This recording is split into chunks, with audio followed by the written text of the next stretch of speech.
Greetings, salutations, it's me, Soldier. Welcome back to Stantz, and today we're continuing our series of the Ghostbusters Plasma series with Ray Stantz, which leaves us with a single Ghostbuster for tomorrow's video, and you can figure out who my favorite is. But Ray also came to me from Amazon. They didn't destroy his package, not too badly anyway. I got a little bit here, but I can live with that, that's not a big deal. Not nearly as bad as Dana's. Quickly, I dig the packaging.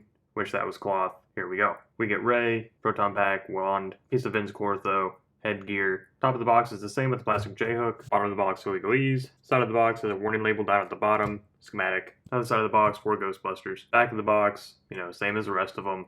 Single little sentence for Ray. Point stuff out of the way, get him open, go over articulation, look at his stuff. The other Vince Cortho piece that we got is the other front arm. Same articulation with hinge and swivel at the elbow and hinge and rocker at the wrist or ankle. I don't know what that would be in the anatomy of an animal, let alone a terror dog. So we're about one piece away from finishing now. As I mentioned with Vinkman, the wand can come unattached from the bottom, so it's just a simple peg, which means I guess it can also swivel down at the bottom. So that's important. And I'm noticing a trend where the sculpt is the same, but some of the paint changes, where Ray and Winston both have the silver plate here at the end of that, and the red dot seems to move around. So we have it here at the bottom right with Winston, top right with Peter, and the bottom left with Ray. Because as far as I know, these are supposed to be lights that sequentially move, but I don't remember for sure off the top of my head.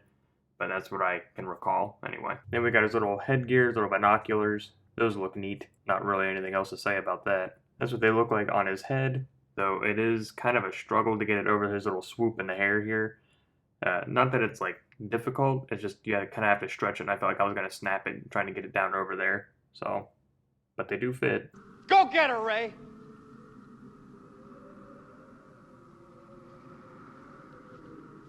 Which brings us to Ray himself, and he's a little more rotund than the rest of the Ghostbusters, so there is some variation going on. I like that, even if the general sculpt is the same, with the pockets and all, which would make sense, it's the same uniform.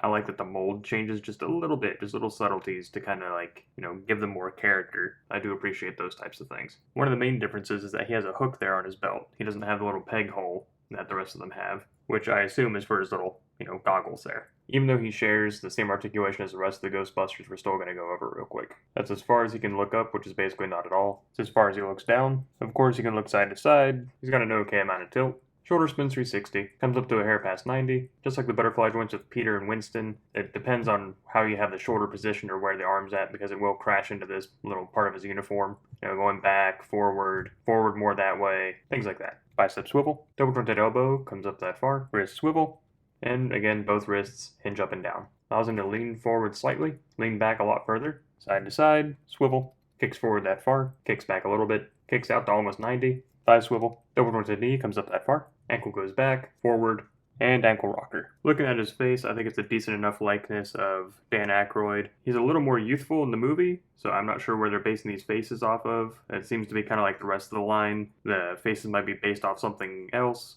It's a little bit skinnier, a little bit more youthful than the original Ghostbusters. The stance on his name tape turned out very well. It's very clean. Same with the logo on his shoulder. A clean application. And I didn't mention it earlier when I was talking about it, but his goggles are supposed to have a third strap on top, which are not present on this. I assume it's because they didn't want to break up the hair, because he has that big poof, and they'd have to have that mashed down or whatever. I'd rather miss the strap instead of having a cutout for it. And unfortunately, my Ray's little proton pack straps are a little warped, and due to his belly, I'm having a hard time attaching, because that's about as close as I can get. I guess I'll try and figure out a way, or maybe I'll have to heat it up or something.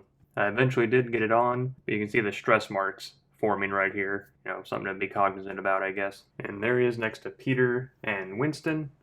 And you can see him and Peter are about the same height, and they're both taller than Winston. And I did a little bit of research. Ernie Hudson is 6 feet tall, Dan Aykroyd is 6'1", and Bill Murray is 6'2". More or less accurate, in terms of, scale and height. Except he's supposed to be taller than Sigourney Weaver, and Sigourney Weaver's figure is actually taller than he is.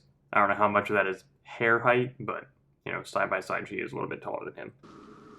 That ought to do it. Thanks very much, Ray. And that's all I got for today.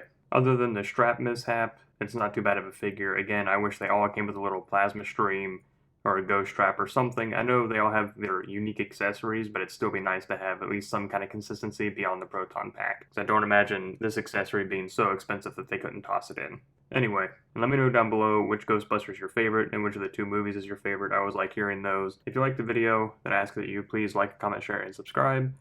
And until next time, thanks for stopping by. I'm Salty, signing off.